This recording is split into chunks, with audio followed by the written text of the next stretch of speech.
Salut à tous, j'espère que vous allez bien aujourd'hui. Bienvenue dans le Training Therapy Podcast, un podcast destiné à tous les amateurs de sport, évidemment, de développement personnel aussi, mais plus précisément aux kinésithérapeutes et aux préparateurs physiques qui nous suivent.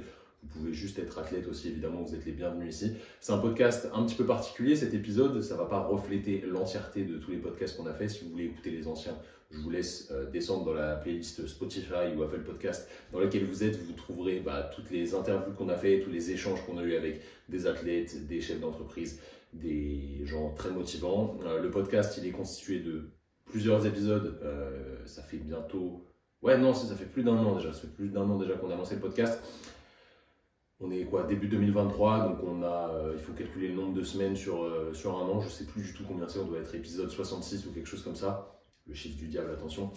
Épisode 66, je pense, peut-être plus, je sais plus du tout, je vous dis peut-être des bêtises. Et bien souvent, soit c'est un épisode un peu technique comme celui-ci où on va parler de renforcement musculaire pour les kinésithérapeutes, ça s'adresse vraiment aux kinés.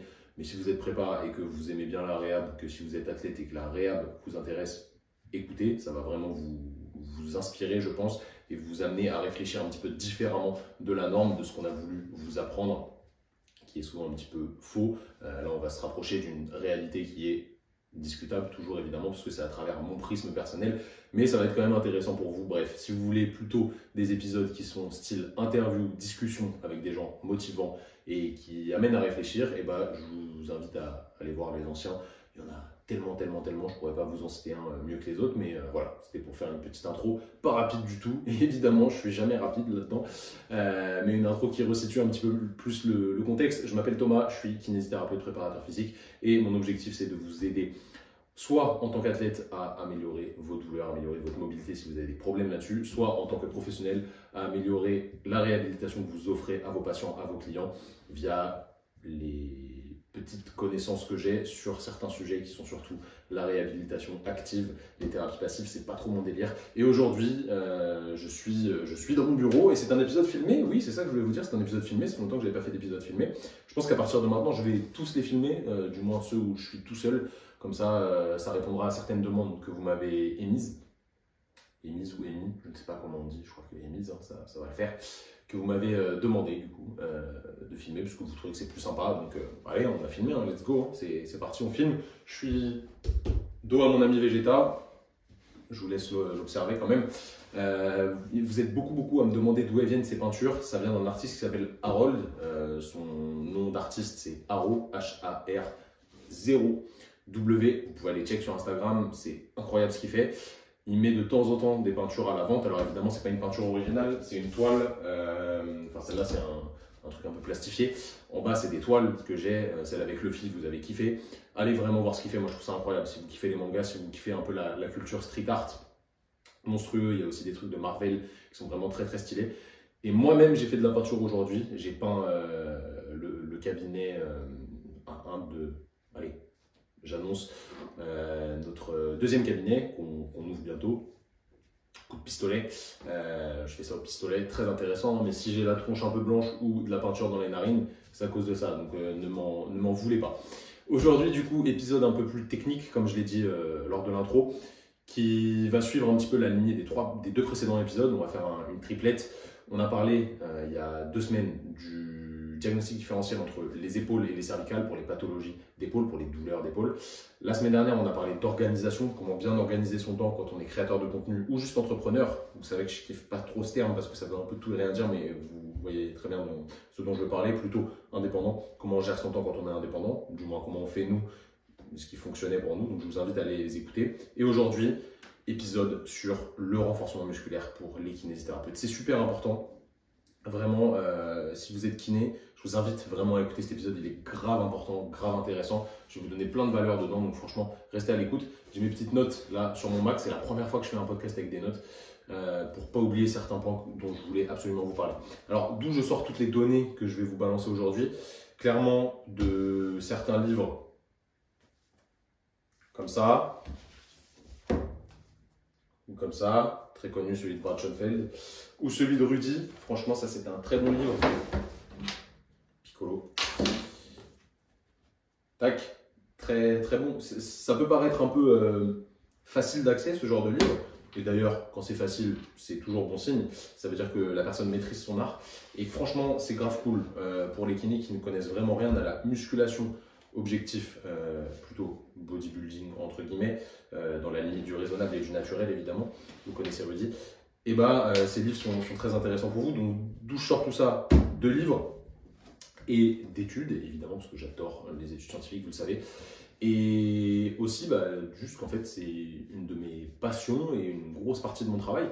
Pour recontextualiser un petit peu, moi j'ai commencé la musculation à visée de prépa physique pour les sports de combat en 2009, donc à 15 ans. Voilà. Et depuis, en 2023, là, j'ai pas passé une seule semaine, ou du moins pas plus d'une semaine, ça c'est certain, sans manipuler soit une barre, soit des haltères.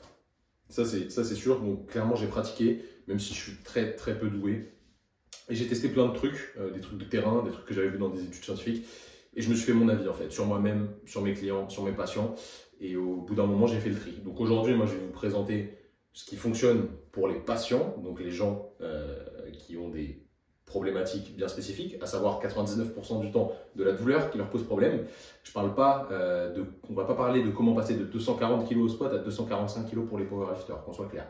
Donc vraiment, si c'est ça qui vous intéresse, vous pouvez passer, ça va absolument pas vous intéresser, même si il y a pas mal de choses qui sont concomitantes, on va dire, entre les deux. Donc à vous de prendre ce qui vous paraît bon pour vous. Sachez que tout ce que je vais vous donner là, c'est vu à travers mon prisme.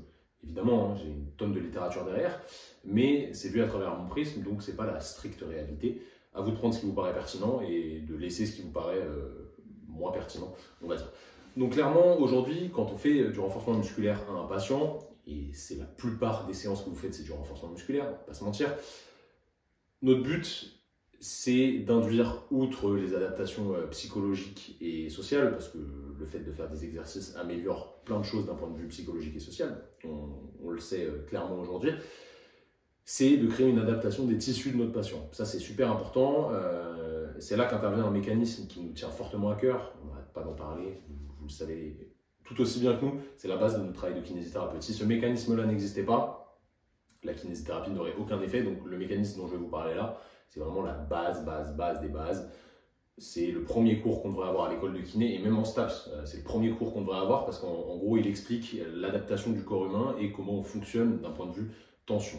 Je vais vous parler de la mécanotransduction, vous y attendez. Hein. Qu'est-ce que c'est que la mécanotransduction? C'est un processus par lequel les cellules d'un organisme, donc par exemple mon organisme, convertissent les stimuli mécaniques de leur environnement, donc tout ce qui est autour de nous, en un message électrique, biochimique ou génétique. Et même il y a des modifications génétiques qui se créent suite aux contraintes externes qu'on induit sur les tissus.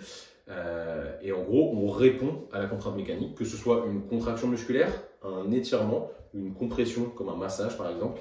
C'est une adaptation qui est immédiate et qui perdure jusqu'à quelques jours. Et sur le moyen et long terme, quand on répète ces stimulations, il y a une adaptation qui est plus longue et qui est plus pérenne. En vrai, c'est pas si compliqué, j'ai pas besoin de mettre des termes super complexes non plus. La mécanotransduction, ce serait juste tous les processus physiologiques par lesquels le corps s'adapte à des stimuli ou des stimuli, je ne sais plus jamais comment on dit, mécaniques. Okay, donc dès qu'il y a une contrainte mécanique sur un tissu, le tissu il s'adapte en réponse à ça. Et c'est pour ça que Vegeta il est devenu très épais parce qu'il s'est entraîné dans un caisson où la gravité était plus importante. Non, je déconne. Mais ça, ce serait incroyable. Imaginez si on pouvait arriver à faire ça, ce serait dingue. Je sais pas sur un humain la coupe qu'il a, si elle serait très stylée, mais les triples boucles d'oreilles, en tout cas, moi je trouve ça stylé. Peut-être qu'un jour je mettrai une troisième de ce côté-là. Je dérive. Il faut donc clairement, en tant que kinésithérapeute, qu'on s'éloigne des anciens dogmes. Pour vous dire, moi je suis sorti d'école en 2016 et c'est encore un petit peu ce qu'on apprenait, qui visait à éviter les contraintes sur les tissus et qui mettait plutôt l'accent sur des phases de repos prolongées en fait. Mais ça n'a pas vraiment de sens. Quoi qu'il arrive, la prise en charge d'un patient qui a une pathologie de l'appareil locomoteur, donc un trouble musculo-squelettique si on veut faire quelque chose de rapide, il doit suivre pendant sa rééducation une phase de remise en charge progressive. C'est super important. S'il n'y a pas ça, les structures ne peuvent pas s'adapter et du coup on ne traite pas vraiment le problème. Mais la question qu'on peut se poser, c'est comment agit précisément ce processus de remise en charge. C'est important de le comprendre. Qu'est-ce qui se passe concrètement au niveau tissulaire pour entraîner une cicatrisation des tendons, une cicatrisation des tissus, une cicatrisation des cartilages, une cicatrisation du muscle, si cicatrisation il y a besoin. Parce que, encore une fois, je l'ai dit la dernière fois, une douleur ne veut pas dire qu'il y a une lésion tissulaire. Gardez bien ça en tête, c'est super important. Toutes ces structures que je viens de citer répondent à la mécanotransduction et elles s'adaptent à la contrainte. Peu importe le type de contrainte, certes, il y a des structures qui répondent mieux à un certain type de contrainte que d'autres. Je vous donne un exemple très simple. Quand vous faites une fracture du tibia, qu'est-ce que vous faites? Ou un patient qui vient avec une fracture du tibia. Ce que vous faites au début, c'est que vous mettez en décharge pour éviter qu'il y ait trop de contraintes, mais c'est un repos qui est extrêmement relatif quand même, parce que si on ne met pas de compression sur l'os, donc dans le sens des travées osseuses, il ne va pas cicatriser correctement. A l'inverse, vous ne voulez pas du tout créer de cisaillement sur l'os, parce que le tissu osseux ne tolère pas bien le cisaillement, donc on va éviter de faire un bâillement sur l'os lorsqu'il est fracturé. Par contre, on va mettre de la compression pour que ça cicatrise bien. Parce que si on ne comprime pas et qu'on fait que décharger, le cycle entre ostéoblaste et ostéoclaste, donc les cellules qui vont créer du tissu osseux et les cellules qui vont détruire du tissu osseux, ça va mal se gérer. Il faut un petit peu des deux, bien mené, bien réfléchi et bien chargé. Donc c'est très important de comprendre que chaque tissu répond mieux à un type de contrainte qu'un autre. Les tendons, ils aiment bien plutôt la traction, donc c'est l'étirement avec de la tension dessus. Bref, logique, quand on fait du renfort sur les tendons, on le fait en amplitude complète. Et c'est pour ça qu'à un moment, on a mis une grosse part sur l'excentrique, même si ce n'est pas forcément le meilleur moyen de stimuler un tendon. Donc c'est très important de comprendre qu'il y a une adaptation spécifique au tissu, mais qu'aussi, si on va dans l'autre sens, le tissu se désadapte. Par exemple, je prends un exemple très rapide, si un athlète arrête de s'entraîner, il arrête de s'entraîner complètement, la densité capillaire au niveau de ses muscles, elle va diminuer très très rapidement dans les 2 à 3 semaines qui suivent l'entraînement. Et le déclin d'un point de vue volume au niveau musculaire, clairement, c'est voilà, en quelques semaines, on diminue de volume. Et ce n'est pas qu'une perte au niveau du glycogène, il y a vraiment un déclin parce que le corps veut s'adapter aux contraintes qu'on lui met toute la journée. Donc si on ne fait rien, qu'on ne bouge pas vraiment, qu'on ne bouge pas trop, lui, il n'a pas besoin d'être très volumineux pour survivre dans ce genre d'éléments. Donc il va s'adapter pour être partisan du moindre effort. En réalité, l'être humain, c'est un flemmard. Notre organisme, c'est un flemmard. Il veut dépenser le moins d'énergie possible pour une tâche donnée. Et c'est comme ça que ça fonctionne. Donc faire des gains, c'est cool. Faire de l'adaptation, c'est cool. Mais encore une fois, il faut la conserver. C'est super important. On parlait du renforcement musculaire, qu'est-ce que ça nous apporte de comprendre cette mécanotransduction? Tout simplement, je vais répéter ce que j'ai dit tout à l'heure, c'est pas en évitant les contraintes qu'on va soigner nos patients, mais c'est plutôt en les exposant de façon progressive et réfléchie à des charges mécaniques. Donc grâce à cette mécanotransduction, on optimise le processus de guérison du patient. Ça c'est super important, il faut vraiment le comprendre et se le mettre bien dans la tête et pas ailleurs. Il y a d'autres mécaniques, des mécanismes évidemment qui justifient l'utilisation de thérapies actives, comme le renfort, j'ai dit au départ, tout ce qui est cognitif, tout ce qui est psychologique, tout ce qui est social.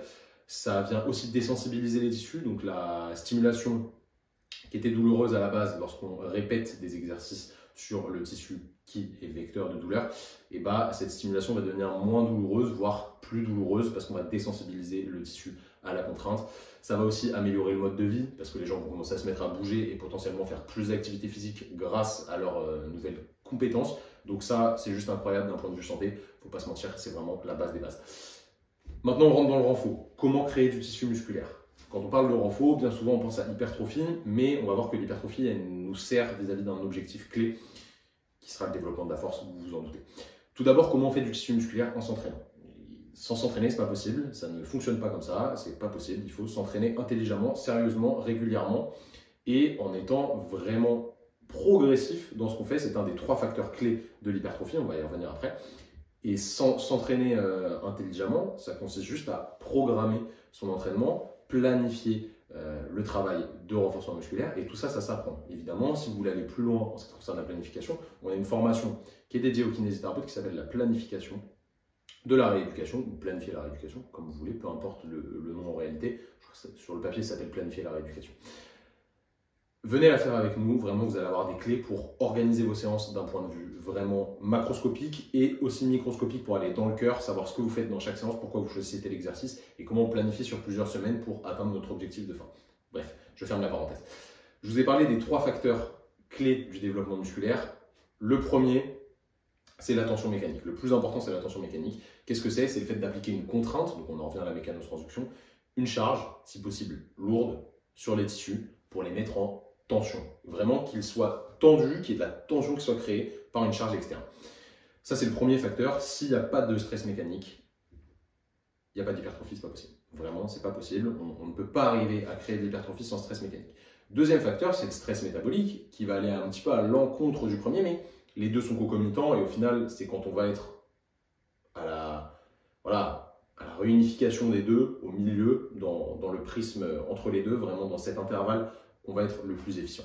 Le stress métabolique, qu'est-ce que c'est? C'est concrètement, sur le papier, réaliser des séries ni trop lourdes, ni trop légères, ça c'est très important, avec un temps sous tension élevé. Donc un temps sous tension élevé, qu'est-ce que ça veut dire? Ça veut dire le temps où la contraction est maintenue, l'intervalle de temps pendant lequel la contraction est maintenue, sur une série, et on accumule les séries. Je tapais le micro, j'espère que ça n'a pas fait trop de bruit dans vos oreilles, pour avoir le temps sous tension total.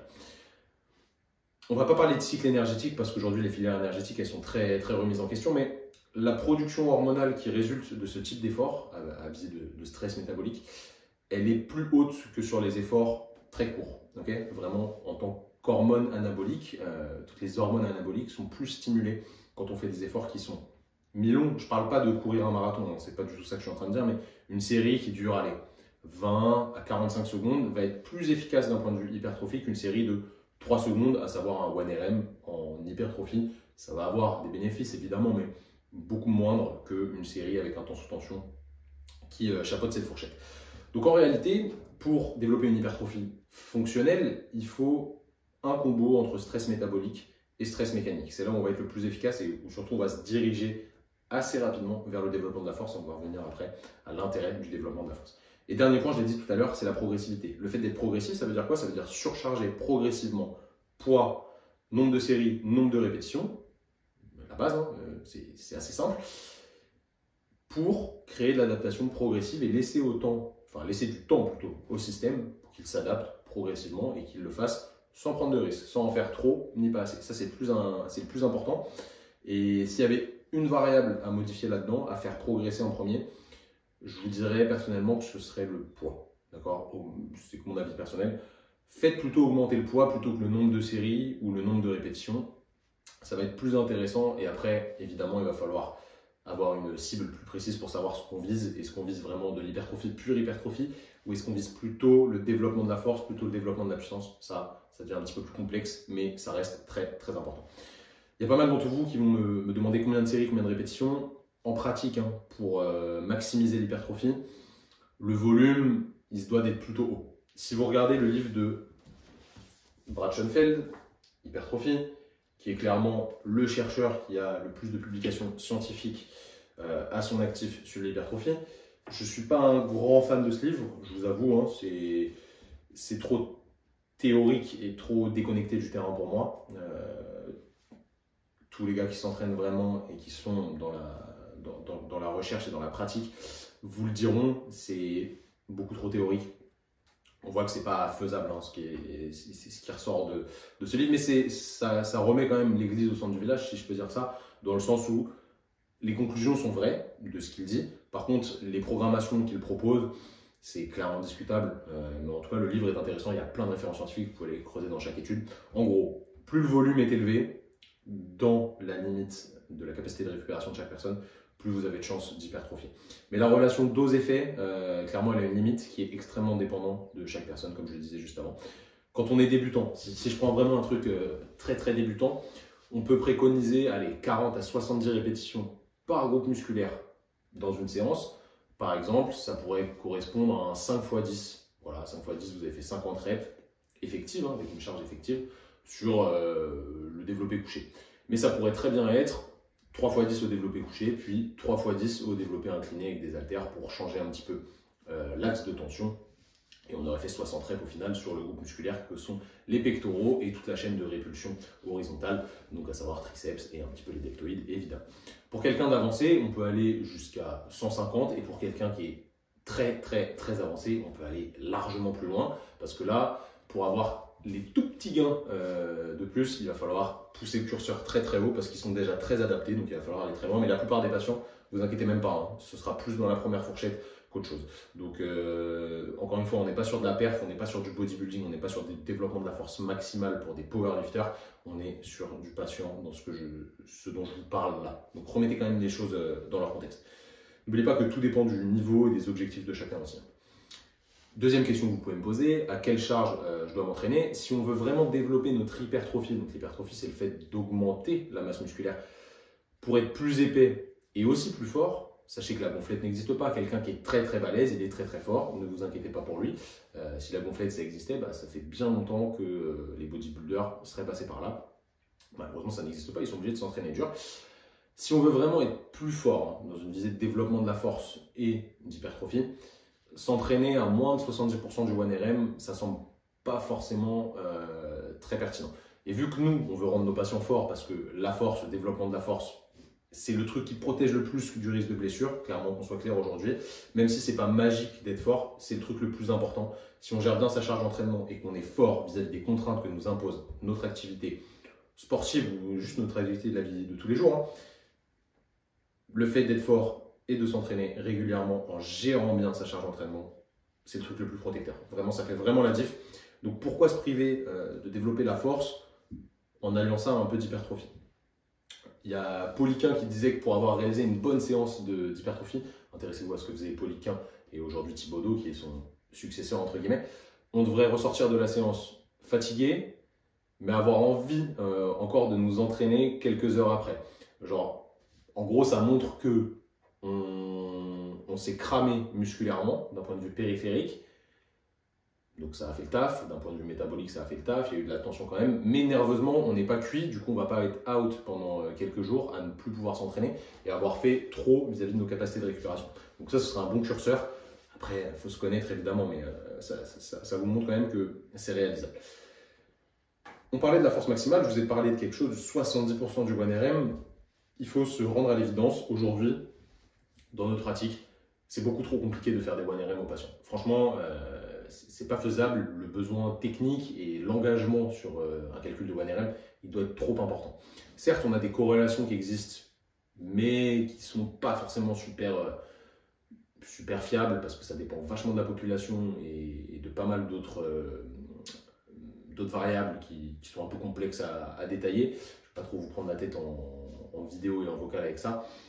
Mais sachez que le calcul de 1RM avec les patients, il est quand même extrêmement compliqué. Si on souhaite développer la force max, du coup, comment on fait?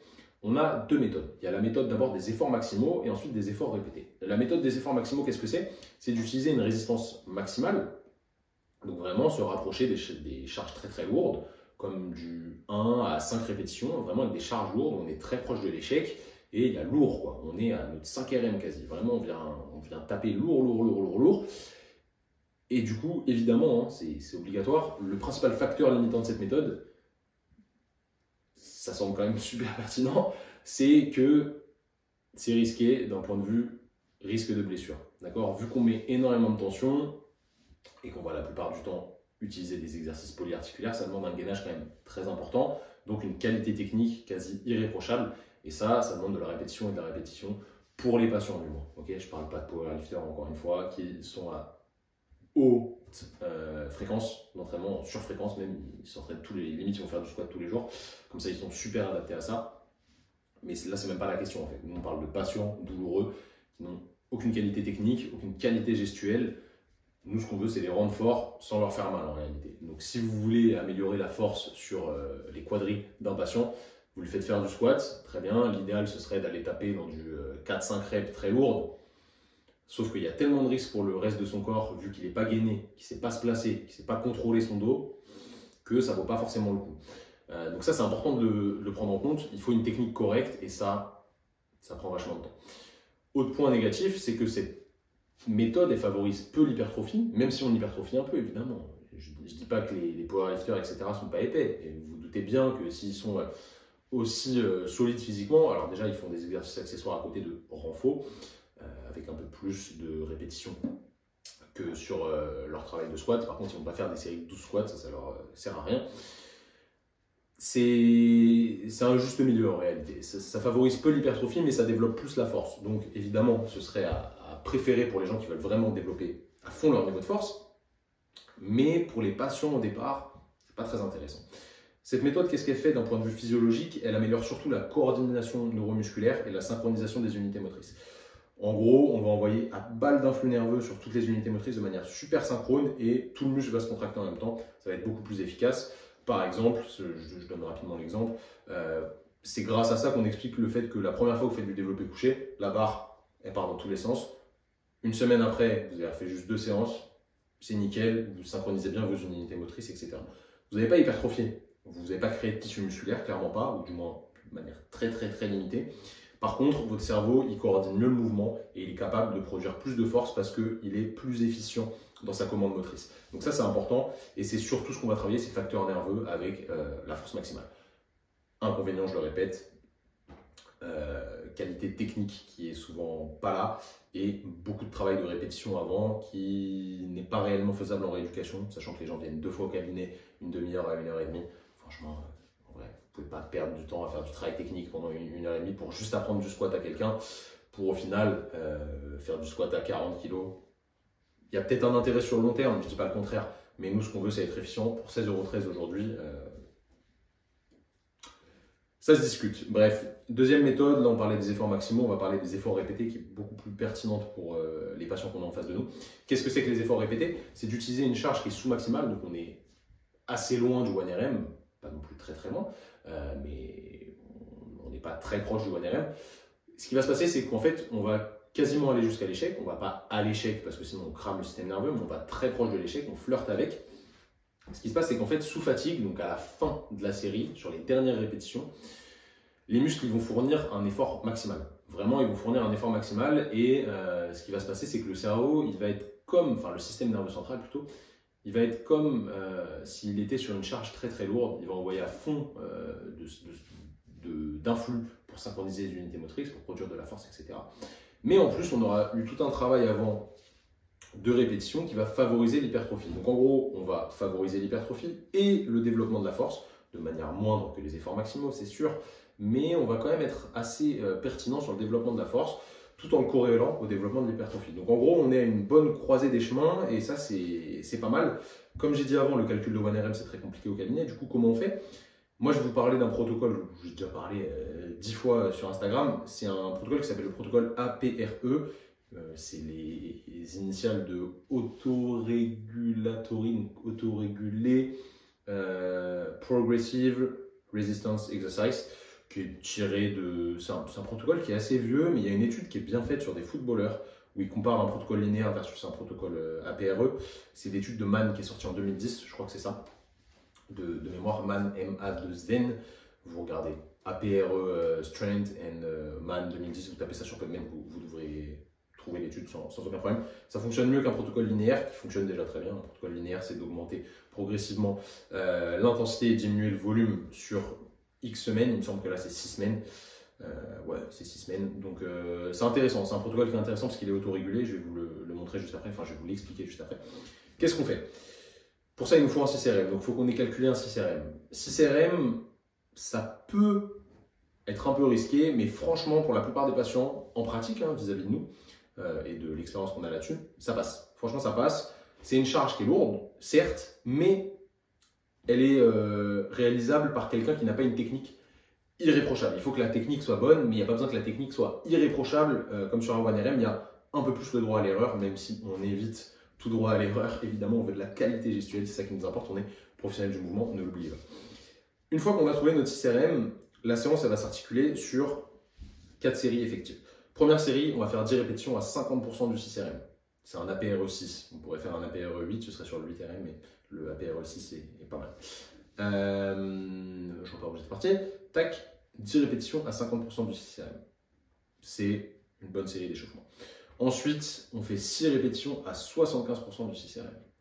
Ensuite, on va faire un AMRAP, donc le maximum de répétitions possible, à 100% du 6RM. Et le but, si possible, c'est d'aller chercher 7 ou 8 reps. Ça voudra dire qu'on a progressé vis-à-vis de notre précédent 6RM. On est sur la bonne voie. Okay, si jamais on refait 6 reps, notre 6RM n'a pas bougé, mais on a fait un effort qui est un effort max, mais qui reste un peu éloigné d'un 1RM. Donc on a travaillé notre force max, mais il va quand même y avoir de l'adaptation en hypertrophie, donc ça c'est cool.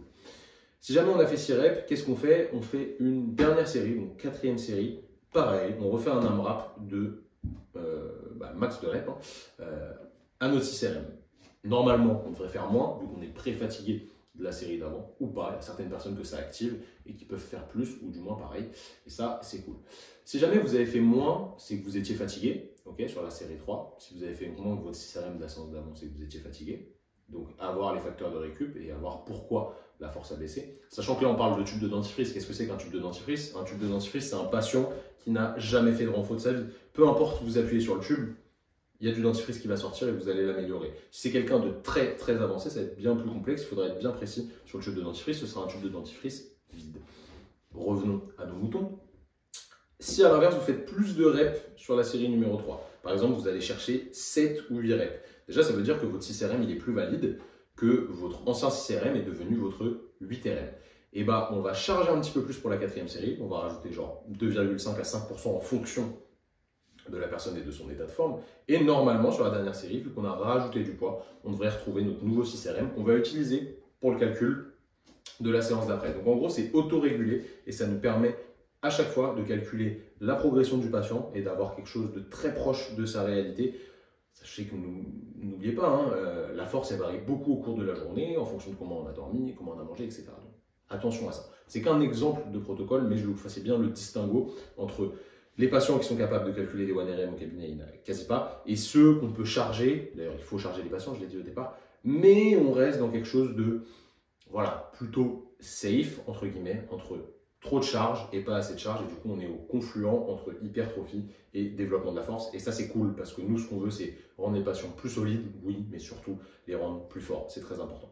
Donc, clairement, je vais vous poser une question. Est-ce que vous utilisez ce genre de protocole en séance ou est-ce que vous faites que du 3x12, 3x10, 5 séries de 10, des petits circuits training, etc.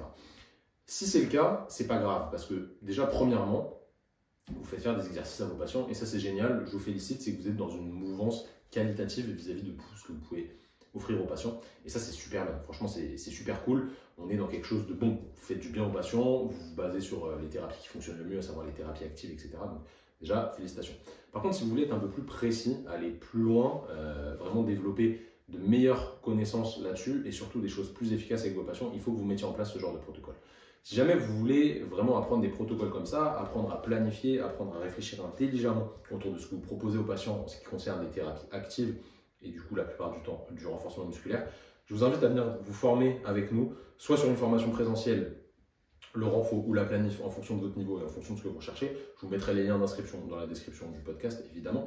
Soit sur le e-learning si vous ne pouvez pas bouger et que les dates ou les lieux ne coïncident pas avec votre emploi du temps de ministre. Et ouais, quand on est kiné, on a un sacré emploi du temps, je le sais bien. Et bah, vous pouvez le faire en e-learning. Je vous mettrai aussi le lien dans la description. En attendant, on a aussi des petits e-books gratuits sur notre site qui vous expliquent un petit peu tout ça de manière beaucoup plus écrite, beaucoup plus scriptée. Et je pense que ça peut vraiment vous aider à réfléchir et du coup à remettre un petit peu d'ordre dans ce que vous proposez à vos patients. J'espère que ce genre d'épisode vous plaît. Si jamais vous trouvez que c'est de la merde, vous me dites « Ouais Thomas, c'était naze, on veut plus de trucs comme ça, c'est trop facile, c'est trop abstrait, c'est trop technique, je kiffe pas écouter ce genre de trucs. » Pas de souci, vous me dites, j'arrêterai. La semaine prochaine, on repart sur un échange normalement avec quelqu'un de très motivant, ou peut-être le podcast avec Simon, je vais voir si je le sors la semaine pro. Bref, en attendant, réfléchissez bien à tout ce que je viens de vous dire, prenez des notes, repartez en arrière. N'hésitez pas à m'envoyer des messages sur Instagram, sur YouTube, vous mettez en commentaire, parce que oui, vu que je filme, ce sera sur YouTube. Sur TikTok, vous pouvez nous envoyer des messages aussi. Ne vous inquiétez pas, on ne danse pas sur TikTok, c'est pas trop notre délire du moment. Je pense que ce sera jamais notre délire d'ailleurs. Prenez soin de vous, n'oubliez pas de noter l'application. Non, pas noter l'application, noter le podcast. Noter le podcast sur toutes les plateformes justement de streaming, Spotify, Apple Podcast, ça nous aide à être mieux référencés et du coup à potentiellement toucher des gens plus intéressants à inviter qui vont vous permettre de passer des meilleurs moments quand vous êtes en voiture et quand vous m'écoutez, etc. Ça donne encore plus de sens à tout ça. Les amis, portez-vous bien vraiment, prenez du temps pour vous, prenez du temps pour améliorer vos compétences et pour améliorer ce que vous proposez aux patients pour rendre les gens encore plus autonomes et plus aptes à reprendre leurs activités sans aucun problème. Vraiment, on a un devoir qui est super important vis-à-vis de la population, je pense, en tant que kinésithérapeute. Donc, faisons notre travail correctement. Vu que vous êtes des passionnés, si vous m'avez écouté 35 minutes, c'est que vous êtes des passionnés par la kinésithérapie, qu'on soit clair. Je pense qu'il est temps pour nous de prendre les armes et de proposer quelque chose vraiment de pertinent et de basé sur la science et aussi sur l'expérience de ceux qui pratiquent beaucoup. Donc, encore une fois, merci de m'avoir écouté. Tous les liens sont dans la description. Portez-vous bien et on se dit à la semaine prochaine. Salut tout le monde.